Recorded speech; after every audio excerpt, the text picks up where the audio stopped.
안녕하세요. 강원대학교 병원 혈액종양내과 장일영입니다. 오늘은 암 환자에서 흔히 경험하실 수 있는 빈혈과 관해서 말씀을 드리고 그 빈혈 관리에 대해서 같이 이야기 나누고자 합니다. 흔히 환자분들께서는 빈혈이라고 하면은 어지러움, 숨참 이 정도로 이해하신 경우가 많은데요. 빈혈은 실질적으로 혈액검사에서 적혈구가 부족한 상태가 확인된 것을 일컫습니다. 적혈구라고 하는 빨간 피세포는 그 안에 헤모글로빈이라는 단백질이 있고 이 헤모글로빈은 폐에서 산소를 받아 몸 구석구석으로 운반하는 역할을 합니다. 즉 산소를 나르는 택시라고 할 수 있는데요. 이 적혈구가 줄어들면은 몸에 산소가 충분히 공급되지 않아서 피로나 어지럼증, 숨참, 창백함 같은 즉 빈혈의 증상을 느끼거나 나타날 수 있습니다. 그렇다면 암 환자에서는 혈액검사에서 어느 정도 수치일 때 빈혈이라고 하는 걸까요?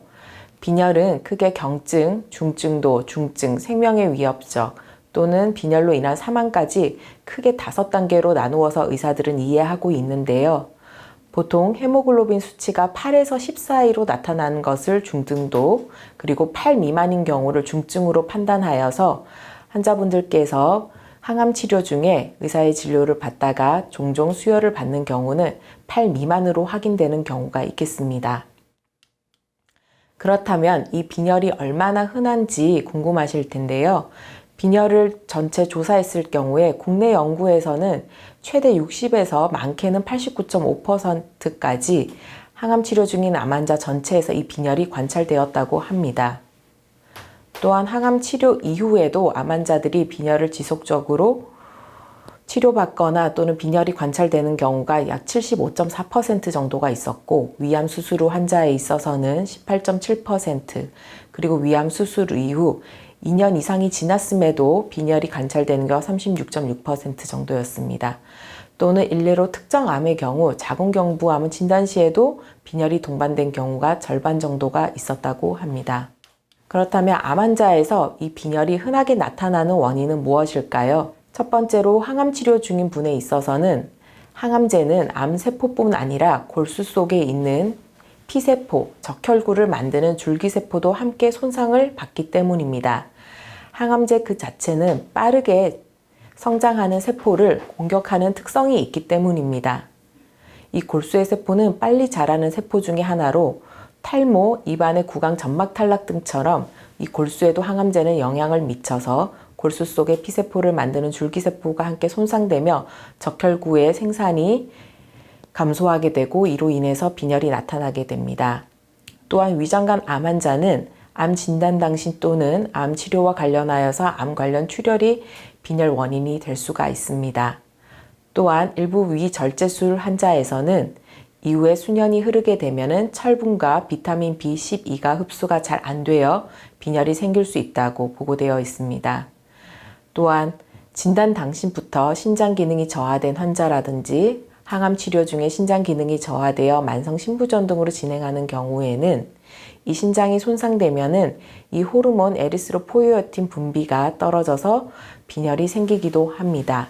왜냐하면 신장은 피를 만들라는 신호를 보내는 중요한 기관이기 때문입니다. 앞서 말씀드렸지만 다시 한번 내가 이런 빈혈 증상이 있지는 않는지 한번 생각해 봅시다. 빈혈의 증상에는 창백한 피부, 숨이 차고 가슴이 두근거림, 쉽게 피곤해지고 기운이 없음, 또는 귀에서 심장 박동 소리가 들리기도 하고요. 또 두통이 있는데 그 두통의 원인을 딱히 찾을 수가 없고 집중력이 떨어지거나 손발이 차갑기도 합니다. 또는 어떤 환자에서는 차가운 음료수가 계속 마시고 싶고 얼음 물만 꼭 마시고 싶다고 말씀하시는 분도 계십니다. 그렇다면 이 빈혈 진단에 필요한 검사는 여러분께서 외래를 정기적으로 방문하실 때 하는 그 검사 항목들의 일부가 있습니다. 매번 방문하실 때마다 항암 치료 이후에는 적혈구 수를 포함하는 혈구 수치를 확인하는 혈액 검사를 하시게 됩니다. 이 혈액 검사를 하고 특정 수치가 낮은 경우 추가 검사를 하게 되는데요. 특히 헤모글로빈 수치가 일정 정상 수치보다 떨어진 빈혈로 확인되면은 그 원인을 찾기 위해서 철분 관련 검사, 혈청 철분, 페리틴, 즉 철 저장량을 확인하고 이 철이 결합하는 능력을 보는 수치를 보게 됩니다. 또한 그 이외에 비타민 B12, 엽산 등이 부족한 경우가 의심되면 해당 혈액 검사도 진행하게 되고요. 조금 더 빈혈을 포함하여 기타 혈구 수치가 함께 떨어지거나 심한 빈혈이 나타나는 경우에는 적혈구 모양의 이상 여부를 확인하기 위하여 혈액 도말 검사를 같이 시행하기도 합니다. 또한 항암 치료로 인하여 신장이나 기타 혈액 검사 수치의 정상 여부를 매번 확인하게 되는데, 신장 검사는 크레아티닌 수치를 포함하여 GFR을 측정하게 됩니다. 그럼 이런 빈혈이 확인되게 되면 어떤 치료를 받게 되는지 말씀드리도록 하겠습니다. 지금 제가 말씀드리는 내용의 대부분이 항암 치료 중인 환자, 그리고 현재 항암 치료가 아니더라도 암을 치료하고 있는 환자, 그리고 암 치료를 종결한 지 얼마 되지 않은 환자들이 다수 들으실 거라 예상하고 말씀드리고 있기 때문에 이 점을 감안해 주시길 바랍니다. 그래서 빈혈 치료는 첫 번째는 즉각적인 증상의 호전과 수치의 회복을 위하여 적혈구 수혈을 시행할 수 있습니다. 이 방법은 가장 빠르게 적혈구 수를 올릴 수 있고요. 팔의 혈관에 주사를 꽂아 적혈구를 주입하게 됩니다. 종종 환자분들 중에 이 적혈구 수혈은 굵은 혈관, 즉 굵은 게이지의 바늘을 잡아야 돼서 고통스러워 하시는 분이 있기 때문에 꺼려 하시는 분이 있지만, 심한 적혈구 수치 저하로 인한 증상을 호소하시고 또 심한 출혈이 의심되는 경우에는 피할 수 없는 치료 방법이기도 합니다. 수혈을 하시게 되는 경우에 보통 걸리는 시간은 맞으시는 용량에 따라서 보통 1시간에서 4시간 정도가 걸리게 되고, 필요하면 정상 수치를 회복하는 만큼 여러 번 시행되거나 여러 개의 적혈구를 수혈 받으실 수도 있습니다. 또한 수혈 전후로 수치 확인을 통해서 이 적혈구 수혈에 잘 반응하고 있는지, 치료 효과가 있는지 확인하게 됩니다. 장점은 산소 공급을 즉각적으로 개선하기 때문에 호흡곤란, 기력 없음 등이 빠르게 완화됩니다. 드문 부작용이지만 수혈과 관련한 부작용이 나타날 수 있는데요. 대표적으로 가려움이나 또는 피부에 가려움을 동반한 부종이나 입술 주변의 가려움, 또 다양한 눈 주변 가려움, 이런 알레르기 반응이 나타날 수 있고, 가려움 등의 증상이나 아무 동반 증상이 없이 단순 발열 등이 관찰될 수 있으며, 적혈구 수혈로 인해서 철분 과잉 축적 등의 드문 부작용이 나타날 수 있지만, 이 부분은 현재 들으시는 환우분들에게는 대부분 해당되지 않는 내용으로 생각되어 크게 염려하실 것은 없을 것으로 생각이 됩니다. 두 번째 빈혈 치료 방법입니다. 앞서 말씀드린 빈혈이 생기는 원인 중에 신장 기능 저하로 인한 호르몬의 분비 저하와 이로 인해서 적혈구 생산이 감소되는 것을 말씀드렸습니다. 그래서 역으로 치료 방법으로 이 조혈제를 사용하여서 빈혈을 치료하는 것을 생각하게 되었고요.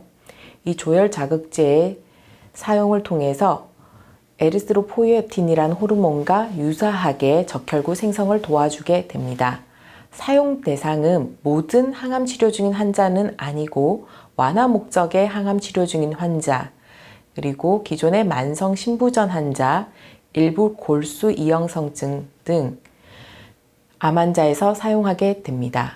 주의사항으로는 이 에리스로포이에틴이라는 호르몬이 혈전 위험을 증가시킬 수 있고, 일부 환자에서는 종양 생성을 오히려 촉진시킬 수 있고, 혈전 생성 위험 증가로 인해서 심장마비, 뇌졸중 등의 심혈관 질환, 심뇌혈관 질환 등의 유병률이 올라갈 수 있다고 되어 있어 주의 깊은 사용과 그 적응증에 맞게 의사들이 선택하여 처방하게 됩니다.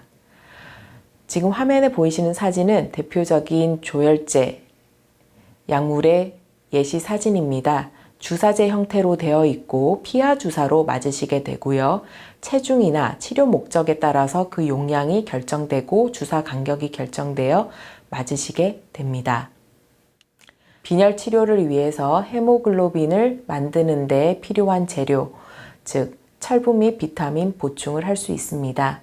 혈액 검사에서 철분 결핍이 확인이 되고, 또한 기타 조혈을 위한 영양 성분이 부족하다고 판단되는 경우에 철분을 보충하고 비타민 B12가 포함된 주사를 근주하거나 먹을 수 있으며 엽산 보충을 하게 됩니다.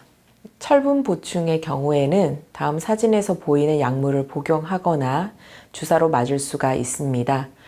경구철분제의 경우에는 매일 복용하게 되는데요. 크게 제3가철 철분제와 제2가철 철분제로 나누게 됩니다. 제3가철 철분제는 주로 여러분께서 캡슐 형태로 처방받으신 경우가 많습니다. 제3가철 철분제는 위장장애가 적다는 장점이 있지만 흡수율이 떨어진다는 단점이 있고요. 타블렛 형태로 보통 처방받으시는 제2가철 철분제의 경우에는 위장장애가 조금 있을 수 있고 변비가 있을 수 있지만 흡수되는 양이 제3가철 철분제에 비교해서는 조금 많습니다.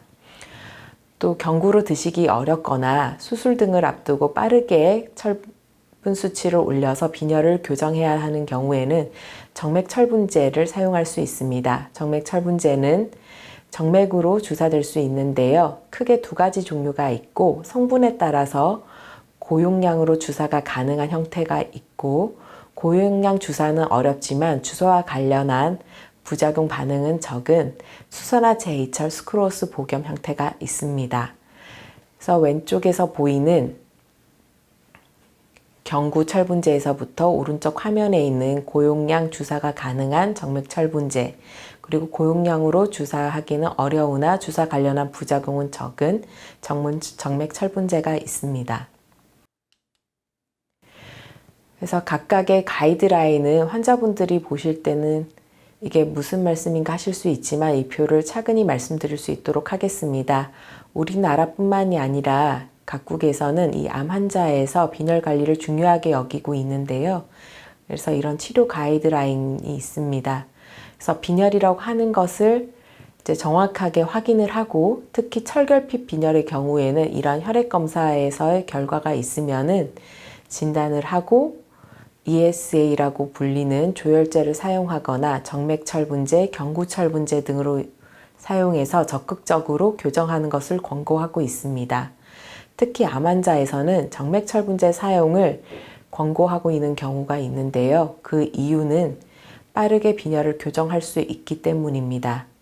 그래서 기대 효과는 아시다시피 조혈제, 정맥철분제, 그리고 경구철분제를 환자의 상황에 맞게 적절하게 사용한다면은 헤모글로빈 수치가 올라가고 수혈의 요구량은 줄어들어서 환자가 오랜 시간 동안은 병원에 머무르거나 불필요한 수혈을 통해서 수혈과 관련된 부작용을 경험하는 위험도를 줄일 수 있다는 것이 그 요지입니다. 주의사항은 적절하게 그 혈액 검사를 통해서 헤모글로빈 수치가 교정되는 것을 확인하여서 과교정되어서 생길 수 있는 부작용을 막아야 하는데 특히 조혈제를 사용할 때는 정기적으로 혈액 검사를 통해서 과교정을 통해서 생길 수 있는 부작용을 막을 수 있도록 노력하라고 권고하고 있습니다. 철분제로만 그럼 교정을 하느냐? 그렇진 않습니다. 비타민과 엽산 또한 보충할 수 있는데요. 특히 위장절제술 이후에 그 시간이 오래 흐르게 되면은 환자들이 흡수장애가 생기게 되고 이로 인해서 빈혈이 생길 수 있다고 되어 있습니다. 그래서 조혈제를 사용하기 전에 반드시 비타민 B12나 엽산 등을 먼저 보충하라고 되어 있습니다. 위장절제술을 통해서 이미 흡수할 만한 그 해부학적인 부위가 없는 환자에 있어서는요, 경구로 섭취하는 것보다는 우선은 근주나 또는 피하 주사를 통해서 교정을 하게 되고요. 경구로 먹기를 원하거나 근주나 피하 주사가 다른 의학적 상황으로 인해서 힘든 경우에는 또한 경구제를 사용하게 됩니다. 그래서 여러분께서 빈혈 증상을 호소하면서 병원을 내원하시게 되면은 의사들은 다음과 같은 과정을 통해서 단계로 여러분들의 빈혈 상태를 확인하고 그 결과에 따라서 적절하게 빈혈을 치료하게 됩니다. 그래서 무조건 수혈이 좋다, 그리고 경구철분제가 더 좋다, 또는 정맥철분제가 더 좋다, 이런 것은 아닙니다. 혈액검사 수치와 여러분의 상태, 그리고 여러 가지 생활 습관이나 이런 것 등을 바탕으로 가장 적절한 치료를 선택하시게 됩니다. 또한 치료 이후에 혈액 검사를 평소보다 더 빈번하게 할 수 있는데 이로 인해서 찔리는 게 고통스러우시겠지만 적절한 치료 효과를 판단하고 과치료되지 않아서 과치료로 인해서 발생하는 부작용을 생기지 않게 하기 위해서 필요한 혈액 검사이기 때문에 외래에서 너무 피 검사를 자주 한다고 조금 스트레스시긴 하겠지만 그 점을 이해해 주셨으면 좋겠습니다. 지금까지 암 환자에서 빈혈의 진단 그리고 빈혈의 치료에 대해서 말씀을 드렸습니다. 그렇다면 한우 분들께서는 무엇보다 가장 궁금하신 것이 빈혈을 예방할 수 있는 음식과 관련된 것일 겁니다. 무엇을 먹으면 내가 빈혈을 예방하고 또는 진단받은 빈혈이 조금 더 좋아질 수 있고 또 내가 암 치료가 이제 다 끝났는데 또 빈혈이 안 생기고 또 건강하게 지내려면 무엇을 먹으면 좋은지 궁금하실 텐데요. 우선 세계적인 가이드라인에서는 환자들에게 다음과 같은 음식들을 권고하고 또는 생활 습관을 권고하고 있습니다. 철분이 풍부한 음식으로는 붉은 살코기, 기름기가 없는 돼지고기, 소고기가 여기에 포함되고요. 닭, 칠면조, 생선, 달걀, 노른자를 포함한 것입니다. 등을 드실 것을 권고하고 있습니다. 또 채소 종류로는 시금치, 케일, 콩류 중에서도 렌틸콩 또는 콩으로 만든 두부와 같은 음식을 권고하고 있습니다. 또 말린 포도나 말린 살구, 또 철분 강화라고 표시되어 있는 시리얼이나 곡류 등이 있습니다. 그렇다면 이 철분은 단독으로 드시는 것보다는 비타민C와 함께 섭취하면 그 흡수율이 올라가게 됩니다. 그래서 비타민C가 풍부한 오렌지, 딸기, 토마토, 피망, 브로콜리와 함께 먹으면 철분 흡수율이 올라간다고 되어 있고요. 철분제 같은 경우에도 저희가 복용하실 때 위장장애가 없으시다면 오렌지 주스와 함께 복용하십시오 라고 설명드리는 것도 이와 같은 이유입니다. 또 흡수 방해 요인을 피하는 것을 통해서 철분 흡수를 돕고 또 빈혈을 예방할 수 있습니다. 차나 커피와 같은 카페인이 많은 종류의 음료는 피하시고 또 칼슘이 많은 음식인 우유, 치즈, 요구르트와 함께 철분이 풍부한 음식을 동시에 드시거나 하는 것을 피해 주시면 좋겠습니다. 아주 단순하게 철분제 약을 먹어야 되는데 물이랑 먹으면은 잘 못 먹겠어서 내가 요구르트랑 마실래. 요 정도만 피하시면 되겠고요. 또 고기를 드실 때 우유를 함께 벌컥벌컥 마시거나 치즈를 대량으로 고기와 함께 많이 먹는 거를 조금 피하시면 되지 강박적으로 우유와 치즈는 안 먹어 이렇게는 안 됩니다. 왜냐하면 저희 암 환자들은 칼슘 또한 풍부하게 충분히 드셔야 되기 때문입니다. 또 요리 팁을 통해서도 음식 내에 철분 함량을 올릴 수 있다고 권고하고 있는데요. 철제팬을 사용하게 되면은 그로 인해서 음식 내 철분 함량이 올라갈 수 있다고 설명하고 있습니다. 또 햄철과 비햄철로 나눌 수가 있는데요. 음식물에 들어있는 철의 종류가 햄철, 즉 고기 종류에 들어있으면서 이 햄철은 흡수율이 조금 더 높습니다. 하지만 또 비햄철, 채소류에 주로 있는 비햄철의 경우에는 흡수율은 또 좀 낮지만 비타민C를 동반하기 때문에 철분 흡수를 개선하는 역할이 있어서 적절하게 균형을 이루어서 식사를 하시는 것이 좋겠습니다.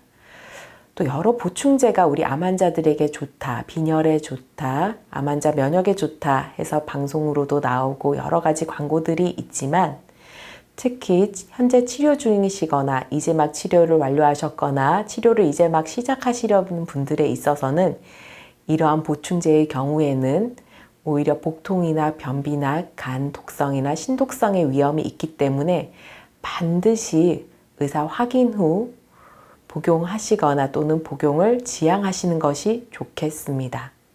식사와 관련한 가이드라인 권고 내용은 다음과 같고요.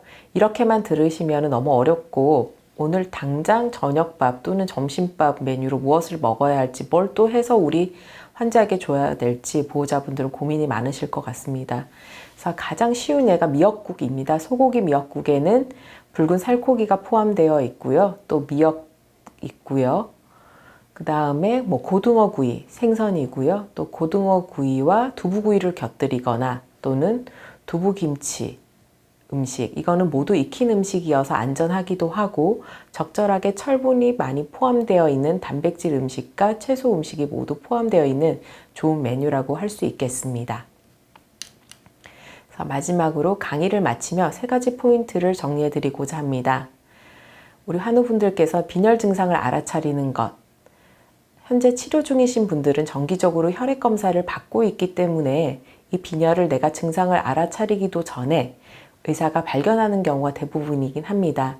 하지만 이미 항암 치료를 마치고 또는 방사선 치료를 마치고 또는 수술을 마친 우리 환우분들에 있어서는 정기적인 피검사가 항암 치료를 할 때보다는 그 간격이 길어지면서 내가 스스로 빈혈을 알아차려서 병원에 가야 빈혈을 진단받는 경우가 더 많습니다.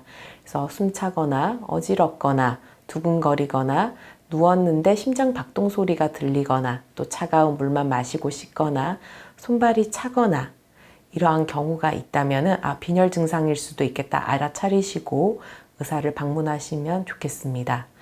또 2번째는 균형 잡힌 음식과 영양입니다. 과도하게 주변에서 좋다는 음식, 영양제 또는 식품 보조제를 과도하게 드시기보다는 균형 잡힌 식단을 통해서 빈혈을 예방하는 것이 더 중요하겠습니다. 철분 보충제나 비타민 보충제를 복용하고 싶으시다면 현재 치료하고 있는 병원의 의사와 충분히 상의하시고 복용 여부를 결정하시는 게 좋겠습니다. 왜냐하면 치료 이후에는 간과 신장도 많이 지쳐 있기 때문에 오히려 이것이 독성으로 작용할 수도 있기 때문입니다. 계속 반복해서 말씀드리지만 상황에 맞는 치료는 반드시 의사와 상의하십시오. 또 너무 빈혈 증상에 대해서 공포를 가지시거나 미리 불안해하지 마시고 의사에게 자신의 불안과 걱정되는 것을 충분히 표현하고 의사가 하는 치료를 믿고 함께 극복해 나가시는 것이 가장 중요하겠습니다. 지금까지 강원대학교 병원 혈액중량내과 장희령입니다. 들어주셔서 감사합니다.